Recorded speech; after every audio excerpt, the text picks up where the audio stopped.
Hello friends, आज की video में हम डिस्कस करेंगे क्लास 10th इंग्लिश। ठीक है, क्लास 10th इंग्लिश का यहाँ पर जो है हम पेपर पैटर्न डिस्कस करेंगे। जैसा हमने 10th हिंदी का किया था और वैसा ही आपका पेपर आया था या नहीं आया, बताओ। आया था, तो अब ऐसे ही इंग्लिश में होगा। जो चीज़ें बताऊँगा वही आपको करनी है। वीडियो को लास्ट तक ज़रूर देखना, ठीक है, क्योंकि भाई इंग्लिश में जो है तुम्हारा यहाँ पर हाथ तंग है, मुझे पता है। यानी कि यार समझ पा रहे हो, समझ गया मैं भी।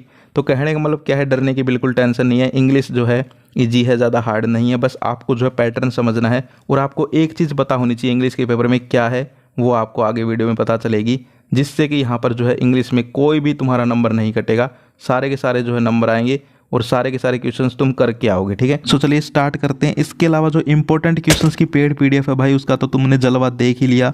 सारे के सारे क्वेश्चंस यहाँ पर आपको देखने को मिलते हैं, थोड़ी घुमा फिरा के देखने को मिलते हैं, ठीक है, लेकिन देखने को मिलते हैं। ठीक है, तो वो भी आप लोग जो है परचेज कर सकते हो। डिस्क्रिप्शन में तुम्हें व्हाट्सअप नंबर मिल जाएगा और टेलीग्राम का लिंक मिल जाएगा। कहीं भी कांटेक्ट कर लो, चाहे व्हाट्सएप पे चाहे टेलीग्राम पे। ठीक है, तुम्हें मैसेज कर देना है, पीडीएफ मिल जाएगी। और जिसको लेनी हो पहले ले लेना, क्योंकि यहाँ पर जो है 1-2 दिन लग जाते हैं पीडीएफ मिलने में भी। ठीक है, तो कभी तुम जो है लास्ट दिन, जिस दिन पेपर हो उस दिन लेने की सोचो तो फिर जो है प्रॉब्लम हो जाएगी।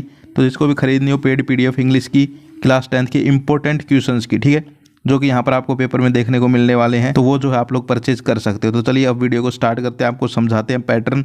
वीडियो को लास्ट तक जरूर देखना, ताकि जो है ईजिली यहाँ पर तुम्हें पता चल जाए कि पूरा पेपर कैसे बनने वाला है, कहाँ से बनने वाला है। तो चलिए स्टार्ट करते हैं। सो फ्रेंड्स, यहाँ पर आप लोग देख सकते हो, ये जो है यहाँ पर आपका इंग्लिश का सेट ए है, यानी कि कोड ए है। ठीक है, और हरियाणा बोर्ड जो है अब की बार भाई आपको बता भी देता हूँ, थोड़ा थोड़ा पैटर्न को जो है चेंज नहीं कर रहा, थोड़ा घुमा रहा है। ठीक है, आपने देखा होगा यहाँ पर जो यहाँ पर फिजिकल का पेपर दे के आए हैं या फिर हिंदी का पेपर दे के आए, नैतिक शिक्षा देखी थी। ठीक है, तो उसमें क्या किया उन्होंने कि भाई क्वेश्चंस तो वही थे। ठीक है, अगर आपने डीप स्टडी की हो अगर नैतिक शिक्षा के चैप्टर्स की, तो क्वेश्चंस डीपली उठाए गए थे। तो तुम ये नहीं कह सकते कि भाई बाहर से आ गया, ये हो गया, लेकिन डीपली उठाए गए थे। तो इंग्लिश में भी ऐसा हो सकता है। वरना जो है एसएसटी आपको पता होगा, उसमें भी एक नई बुक लगी है, तो उसमें जो है यहाँ पर तुम्हारा पंगा हो सकता है। ठीक है, तो एसएसटी का पेपर आए तो मुझे पहले ही बता देना, उसके बारे में आपको जो है डिटेल में बताऊंगा। ठीक है, कि कैसे क्या होगा। तो चलिए आज बात करते हैं इंग्लिश की। तो देखो इंग्लिश का यहाँ पर जो है सबसे पहले आपकी इंपॉर्टेंट इंस्ट्रक्शंस आ जाती हैं, जो कि मुझे पता है तुम लोग पढ़ लोगे। ठीक है, और नहीं भी पढ़ो तो भी कोई दिक्कत नहीं है। सबसे पहले तुम्हारा आ जाता है अनसीन पैसेज। ठीक है, सेक्शन ए 3 पैसेज आएंगे, कोई भी 2 करने। अब ध्यान रखना, पैसेज में यहाँ पर तुम्हें क्या करना है, ईजी पैसेज सेलेक्ट करने हैं 2 कोई भी। ठीक है, पैसेज देखो, थोड़ा सा पढ़ो कि भाई किस चीज़ के बारे में। अब ये किसके बारे में, टेलीविज़न के बारे में, कि भाई टेलीविज़न जो है कैसे हमारी ज़िंदगी को प्रभावित करता है। ठीक है, तो इसके क्वेश्चंस देखो। ठीक है, अब क्वेश्चन देखो, पहला ही क्वेश्चन देखो, how can television increase our knowledge for the outside world. ठीक है, अब देखो फिर से इसको ढूंढने की कोशिश करो, यहाँ पर आपको जो है मिल जाएगा। देखो यहाँ पर सेकंड लाइन में, यहाँ देखो, television can increase our knowledge. ठीक है, तो देख सकते हो डायरेक्ट दिख रहा है ना, तो यही जो है सोल्व करो पहला तो। ठीक है, यानी कि आपको पेपर में भी ऐसा ही करना है, जिसमें तुम्हें जो है फर्स्ट क्वेश्चन या फिर सेकंड क्वेश्चन या फिर एक बार सारे ही क्वेश्चन देख लो कि भाई किन किन के आंसर जो है डायरेक्ट मिल रहे हैं, उसी पेपर को सोल्व करने बैठना। वरना दिक्कत क्या होती है, बच्चे जो है 3 पेपर आते हैं, कोई भी 2 करने होते हैं। जैसे मान लीजिए तुमने पहला ही स्टार्ट कर दिया, अब पहले के 2 क्वेश्चन तो तुम्हें मिल गए, अगले वाले क्वेश्चन जो है बहुत डीपली थे, घुमा फिरा के थे, वो नहीं मिले। तो अब ऐसा थोड़ा ना दोबारा से दूसरा करोगे, फंस गए। तो पहले ही जो है चेक कर लो, अपनी 10 मिनट निकाल के, कोई दिक्कत नहीं है। इंग्लिश का पेपर ज़्यादा लेंथी नहीं आएगा, कि कौन सा पैसेज ईजी है। ठीक है, इंपॉर्टेंट बात बता रहा हूँ ये स्टूडेंट्स के लिए। ठीक है, तो यहाँ पर 3 दे रखे हैं। अब देखो फर्स्ट भी ईजी था, सेकंड भी ईजी है। ठीक है, लेकिन अब तुम थर्ड देखना, एम्स एडमिटेड, तो ये जो है बहुत ही हार्ड लगता है मुझे। ठीक है, तो ऐसा अगर आ जाए कोई, तो तुम्हें नहीं करना है, तुम्हें 2 कोई भी जो ईजी हैं वो सेलेक्ट करने हैं, क्योंकि हमें जो है एग्जाम में अच्छे नंबर लेके आने हैं। ठीक है, समझ गए। तो पैसेज के बारे में जो है बस इतना ही बताना था। सोल्व तो भाई तुम्हें खुद ही करना पड़ेगा। देखो जो क्वेश्चन होता है उसमें देखा करो कि क्या पूछना चाह रहा है। ठीक है, इससे इजी तरीका बताऊँ क्वेश्चन सोल्व करने का पैसेज का, पहले क्वेश्चंस पढ़ा करो। ठीक है, फिर पैसेज जो ऊपर दे रखा है वो पढ़ा करो, करके देखना, पैसेज जो है ईजिली सोल्व कर लोगे। ठीक है, ये करके देखना तुम एक बार। पहले क्वेश्चन पढ़ने हैं, फिर जो है तुम्हें यहाँ पर क्या करना है, पैसेज पढ़ना है। तो तुम देखोगे, तुम्हारे दिमाग में आएगा जब तुम पैसेज पढ़ोगे, अरे यार ऐसा तो एक क्वेश्चन था। ठीक है, कहीं ये उसका आंसर तो नहीं है। वरना स्टूडेंट करते क्या है, पहले पैसेज पढ़ेंगे, फिर क्वेश्चन पढ़ेंगे, फिर आंसर ढूंढेंगे। एक बार ये करके देखना, या फिर घर पे अभी प्रैक्टिस करके देखो, पहले क्वेश्चन पढ़ो फिर पैसेज पढ़ो, तुम्हें खुद ही तुम्हारा माइंड ये बोलेगा कि भाई ये क्वेश्चन आया था अभी, उसका आंसर लग रहा है ये, ठीक है। तो ऐसा करना है, समझ गए। इसके बाद हम आगे चलते हैं, आगे तुम्हारी राइटिंग स्किल्स। अब राइटिंग स्किल्स जो है उसमें यहाँ पर देखो क्या करना है। राइटिंग स्किल्स में जो है ज़्यादा कुछ नहीं होगा, पैटर्न पकड़ना है तुम लोगों को। पहली जो है एप्लीकेशन किसके लिए है कि भाई यहाँ पर जो है आपको अपने स्कूल के प्रिंसिपल से जो है रिक्वेस्ट करनी है कि भाई स्कूल में जो है कोई स्पेशल कोचिंग क्लास स्टार्ट कर दो, ठीक है, इंग्लिश की। अब ये जो है आपकी जो यहाँ पर प्रिंसिपल को यहाँ पर फीस माफ़ी की हो गई, प्रिंसिपल को जो है कोई कंप्लेन करनी है, ठीक है, प्रिंसिपल से जो है कोई एडवाइस लेनी है, उस टाइप की है, ठीक है, समझ पा रहे हो। तो इस टाइप की जो है आपको करनी है, कैसी कैसी कि भाई फीस माफ़ी के लिए, आपकी एसएलसी लेने के लिए, ठीक है, समझ गए। इसके अलावा लीव लेने के लिए, इसके अलावा स्कूल में जो है यहाँ पर कोई कंपटीशन करवाने के लिए प्रिंसिपल को। तो इस टाइप की जो एप्लीकेशंस है वो तुम्हें करनी है, समझ गए। इसके बाद देखो यहाँ पर तुम्हारा एक लेटर आएगा। अब लेटर कैसा आएगा सुन लो। कोई चोरी हो गई, थेफ्ट के ऊपर, ठीक है, बस कंडक्टर का मिसबिहेव है उसके ऊपर, ठीक है, तुम्हारे जो है शहर में यहाँ पर देखिए इसका दे रखा है इनसेंट्री कंडीशंस, तो तुम्हारे शहर में जो है यहाँ पर पानी की व्यवस्था सही नहीं है, तो उसके ऊपर लिखवाना आ सकता है। यानी कि कंप्लेन के लेटर ज़्यादा आते हैं, ठीक है, ये भी कंप्लेन का ही है।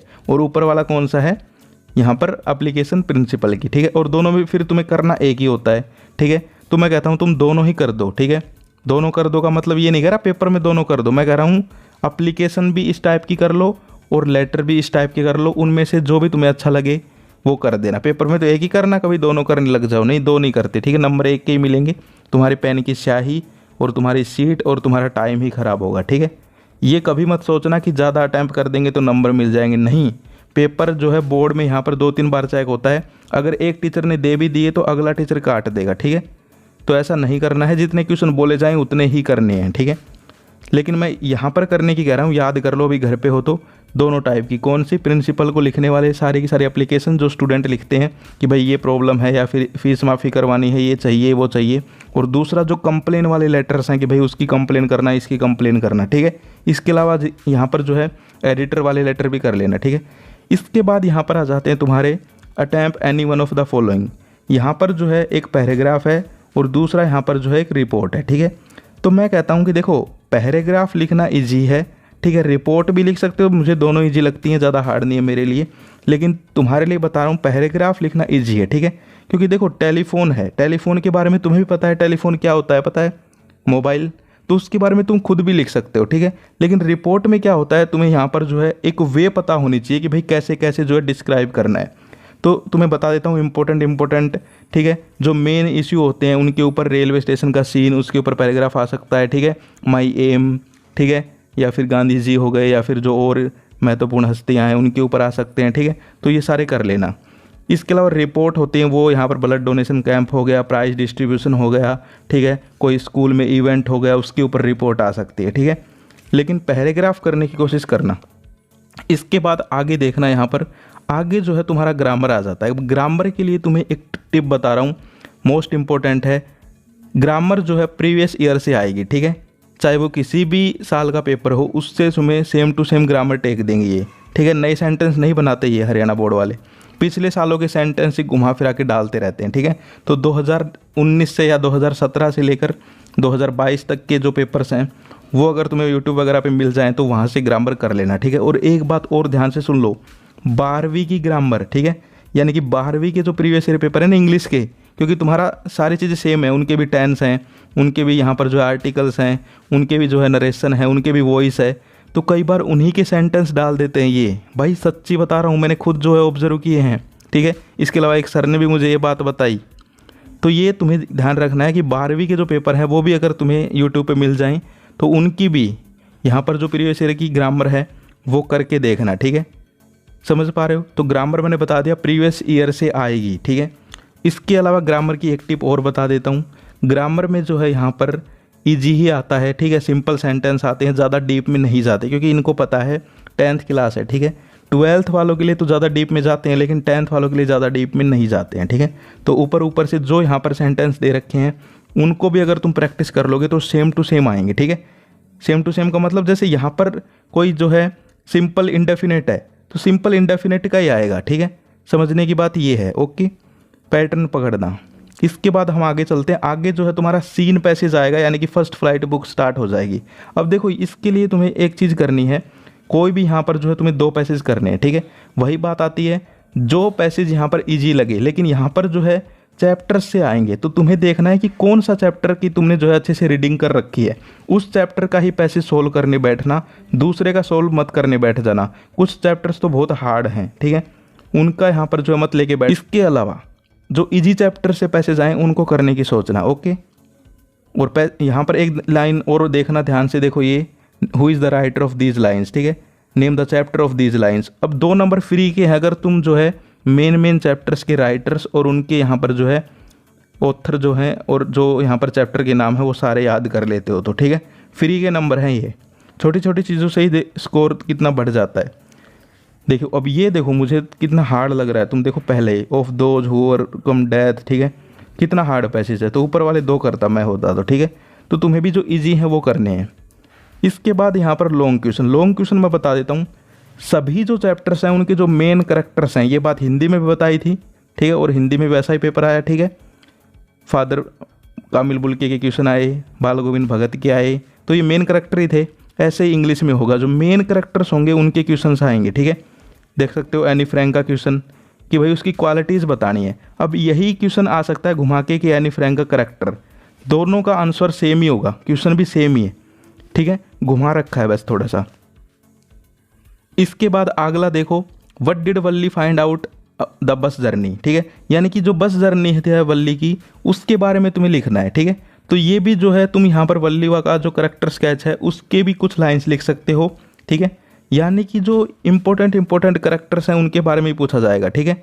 लेंचो हो गया, ठीक है, साहेब, यानी कि जो यहाँ पर हर पार्ट के मेन करैक्टर्स हैं उनका करैक्टर स्केच तो तुम्हें पक्का याद होना चाहिए। और लेंचो वाले पार्ट से कोई भी क्वेश्चन आ जाए उसका एक आंसर मैंने बताया है, ठीक है, मैंने अपनी कम्युनिटी में भी डाला है, एक वीडियो भी बना रखी है, वो लिख दोगे अच्छे नंबर मिल जाएंगे, ठीक है।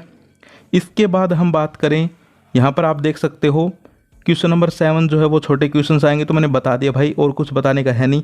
जो मेन करैक्टर हैं और जो यहाँ पर मेन घटना हुई है ना चैप्टर में, उससे रिलेटेड क्वेश्चन पूछे जाते हैं। Why does any friend want to keep a diary, ठीक है, how does Maddie feel after listening to the note from Wanda's father, ठीक है। तो अगर तुम यहाँ पर जो है डीप स्टडी कर लेते हो, सभी चैप्टर्स की समरी पढ़ लेते हो, तो यहाँ पर जो है ईजिली तुम लोग जो है पेपर कर दोगे, क्वेश्चंस कर दोगे, ठीक है।